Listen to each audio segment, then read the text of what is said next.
Yes, that's it. Be like children. The skepticism isn't there, the analyzing isn't there, the defensiveness, all that stuff. Yeah.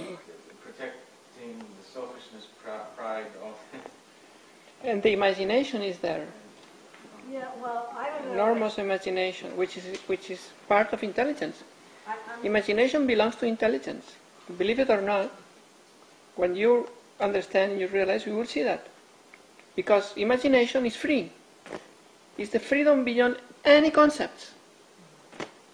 It's before any concepts. Imagination is the capacity to produce all this concretion. All these forms are the product, the excrement again, of imagination. So the more imagination you have, the more free you are, the more in your intelligence you abide. Yeah, Paradoxically. Because intellectual addiction and dependence is just lack of imagination. Lack of imagination is narrowness. Living in a box. Just break all the boxes. Imagination. Go beyond anything conceivable. Anything conceivable. Throw it away. Throw everything conceivable. And then throw that. And then throw that. What's left, throw it. And what's left, throw it. So, total freedom beyond mind, beyond thinking. So imagination is beyond thought, beyond thinking. Okay, this is now, isn't even though when you have some kind of like negative thinking going that you're imagining this awful future, that's imagination too. So where do you make the break between thinking and imagination? No, because you're mistaking the capacity for the product. You say, this is imagination. Well, this is imagined. Imagine is the excrement of imagination. And it's the same case that I was explaining before in relation with intelligence and understanding. Understanding is a byproduct of intelligence. But it's an excrement. It's a throwaway. It's a deposition. Same thing with what is imagined. This is imagined. Imagined. This is already the snapshot, the product of imagination. Imagination has conceived this, has created this. But now that it is created, imagination remains free to imagine another thing. Remains vacant to replace this with another thing. But it's the capacity. The capacity is not the product. Not the actual thinking about it. The capacity is not a product. It's a power. Do you see that? Yeah. The capacity is a power. The imagination is a power. The power is not the thought, the thing produced. The thing produced is not the capacity. So you mistake in your language, and the language itself mistakes. It's not your fault. Yeah, I'm trying to... Mistakes the product for the capacity.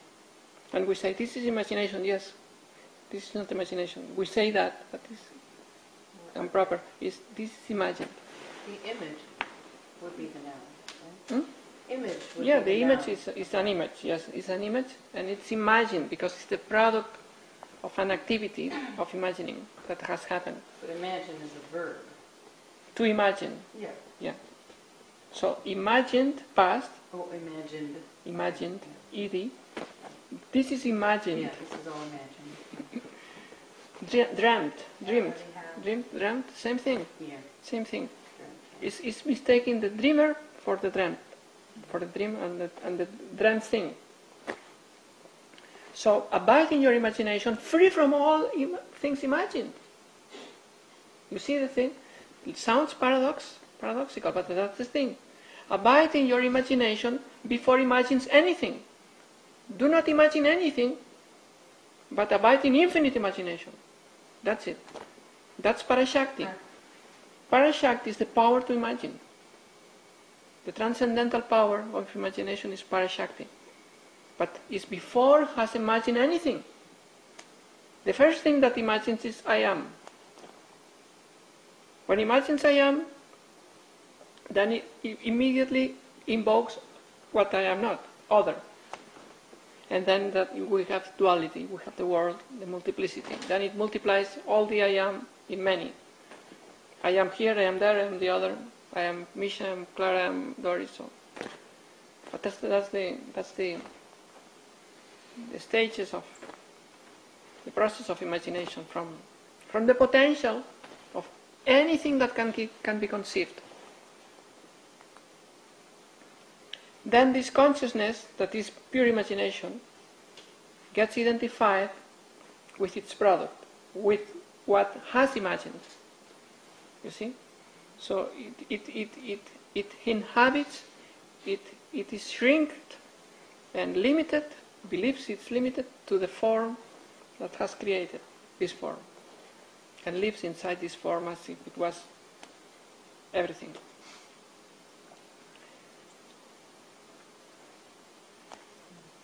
And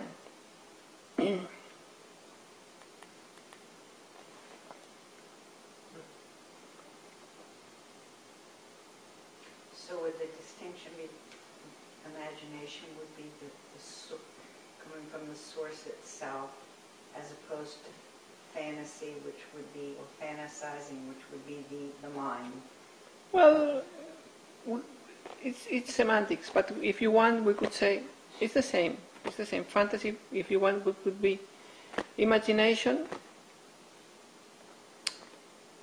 taken over by the neurosis of the mind, like thought. That's all. But it's the same thing. The capacity to fantasize is the capacity to imagine. But imagination in itself is consciousness itself. It's not different. Consciousness, its intrinsic quality is to conceive, to imagine. Of course, the power of consciousness, the power of awareness, is to imagine, to conceive. That's what it does, actually. It populates the unmanifest, it populates it.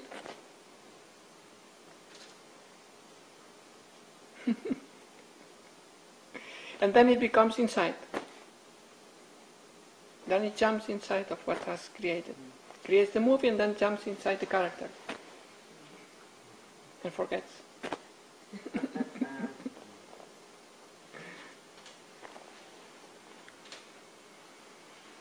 But if you return back to pure imagination, you don't believe shit of this already imagined, because you abide in beforeness.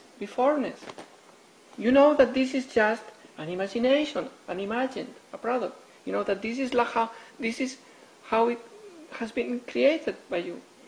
You know, by your consciousness. You know that this is just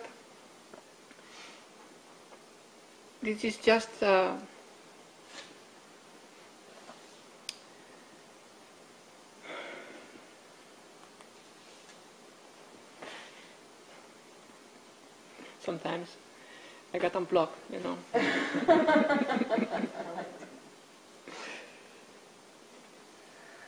But you get it, what I'm saying.